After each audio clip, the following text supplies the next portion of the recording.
terrorists, so now they'll be invading our privacy even more. So, I mean, it really almost makes you ask the question, would it have been better if we never invented the internet and had to use paper and pencil or whatever? Now Obama is setting up the Cybersecurity Command, which the government admits completely ends the Fourth Amendment and allows President Obama to shut off the internet in the United States whenever he wishes.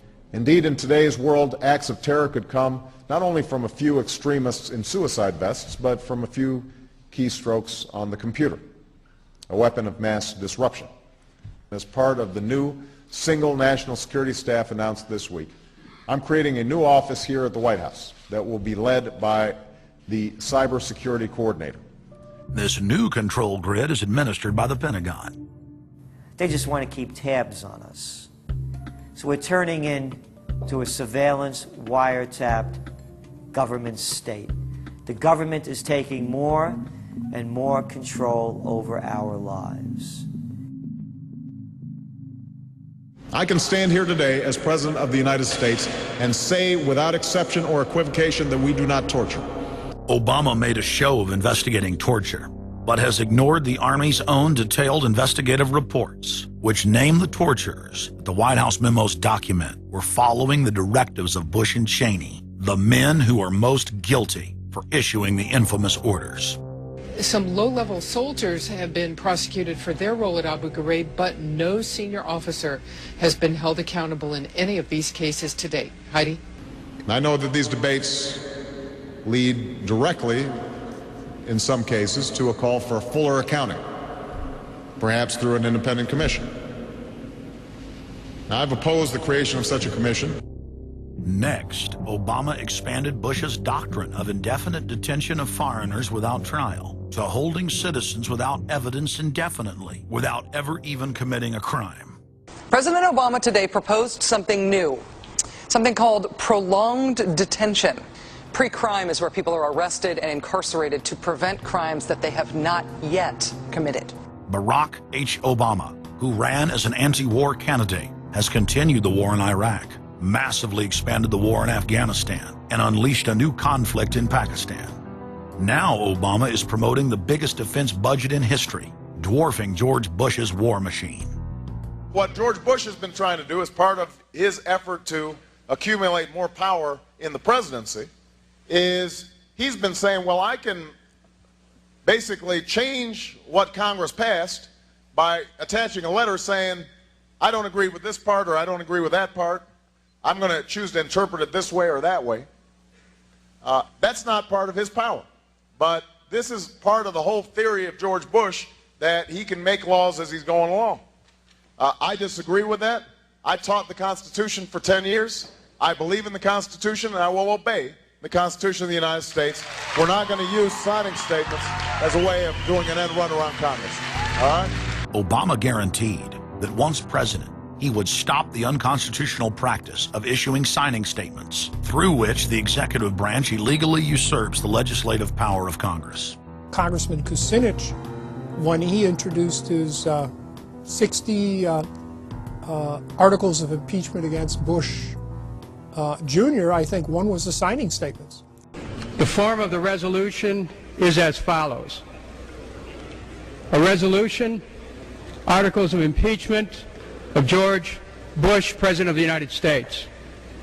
Resolved, that President George W. Bush be impeached for high crimes and misdemeanors. Article 26, announcing the intent to violate laws with signing statements, and in violation of his constitutional duty under Article 2, Section 3 of the Constitution, to take care that the laws be faithfully executed, has used signing statements to claim the right to violate acts of Congress even before he signs those acts into law. Same analysis would apply to Obama, and a fortiori because he taught constitutional law. He knows better. He's a lawyer licensed to practice law. who, as I am, who took an oath when he was licensed to uphold the Constitution and laws of the United States of America. With his signature on the spending bill also came Obama's first signing statement, a presidential declaration freeing him from following some of the bill's contents. I believe in the Constitution and I will obey the Constitution of the United States. We're not going to use signing statements as a way of doing an end run around Congress. All right? He also promised that he would call on Congress to take at least 5 days to read new legislation before it was voted on. When there's a bill that ends up on my desk as president, you, the public, will have 5 days to look online and find out what's in it before I sign it, so that you know what your government's doing. But from his first day in power, he has aggressively pressured Congress to quickly pass bills before lawmakers and the public even have a chance to see them. Will state his parliamentary inquiry. Speaker, in order to try to figure out what we're doing, how much damage to the country, I tried to get a copy of the bill. We have out here on the table 2454 that has 1,090 pages in it, but I've understood since debate in here that there's another 300 pages that were added in the middle of the night. My inquiry is, how do I get a copy of the other 300 pages that people on here on the floor hadn't had a chance to read or see?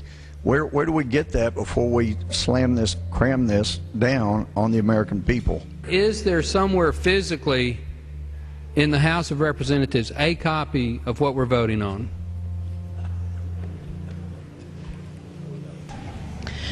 The gentleman has not stated a parliamentary inquiry that the chair can answer.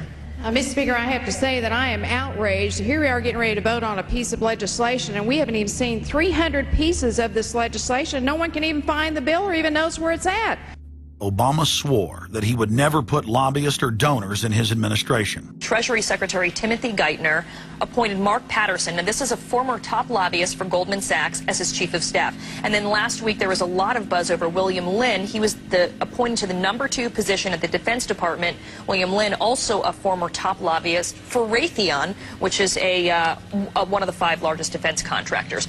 He has now broken all previous records by cramming his administration full of contributors and lobbyists who openly write legislation being proposed by the White House. There's a good reason Obama doesn't want to give the people or Congress any time to read the bills. I'm still needing a copy of the other 300 mysterious pages that we don't get to see here. Shortly after the 2008 election, Vice President Joe Biden confided to top supporters that it was essential that their program be implemented at lightning speed. Because their agenda was so unpopular, they knew Obama would lose support quickly. Obama's handlers were in a race to pass a raft of legislation before the people discovered that Obama was just a slicker, updated version of previous puppets. Obama is the New World Order's closer. It's his job to repackage and solidify the tyrannical policies of George W. Bush as progressive and trendy. So part of my job, I think, as president, is to make government cool again. Chris Hedges, author of Empire of Illusion, explained it succinctly. President Obama does one thing, and brand Obama gets you to believe another. This is the essence of successful advertising. You buy or do what the advertiser wants because of how they make you feel. Through Obama, the global establishment are now putting their entire program into high gear. Obama is attempting to dismantle the Second Amendment with more than a dozen victim disarmament bills now in Congress. The key is going to be, I think, for us to come together and say people do have an individual right, and there's nothing wrong with common sense gun laws. Hate crime and cyberbullying bills in the House and Senate would effectively criminalize free speech protected under the First Amendment. It is absolutely true that NAFTA was a mistake. A senior member of the Obama campaign called the Canadian government within the last month to say that when Senator Obama talks about opting out of the free trade deal, the Canadian government shouldn't worry. The operative said it's just campaign rhetoric and don't take it seriously. Campaign officials called the U.S. ambassador to Canada and say, don't worry, it's just campaign rhetoric about NAFTA. The Canadian government put out a statement indicating that this was just not true. So I don't know who the source is. It wasn't true. amid all of the denials, sources at the highest level of the Canadian government who first confirmed that a call was made, late this afternoon reconfirmed that a call was made. President Obama is promoting the creation of a North American Union and is attempting to expand NAFTA and GATT. President Obama is pushing